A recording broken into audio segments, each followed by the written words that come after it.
大家好，唔知道大家平時做 barbell squat 嘅時候有冇出現好似踎極都踎唔低嘅情況呢？做完之後又好似 feel 唔到臀部發力，同埋甚至乎有腰痛嘅情況。如果大家有呢以上嘅情況嘅話呢，咁大家可以試下今日我哋教大家嘅兩個熱身運動，做咗之後呢，咁啊可以睇下做 squat 嘅時候嘅情況有冇改善。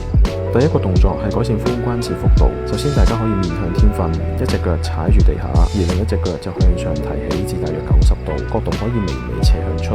需要嘅時候可以加橡筋帶提高阻力，重複大約每邊10下3組。第二個動作係改善腳腕關節嘅幅度。首先大家揾埲牆扶住，以防自己向後跌，然後盡量踎低，喺腳踭踩實地嘅情況下，身體前後滾動，感覺小腿前方嘅肌肉出力，重複大約6至8下做3組。大家可以試一試呢兩個熱身動作，如果有任何疑問，都可以隨時 DM 我哋查詢。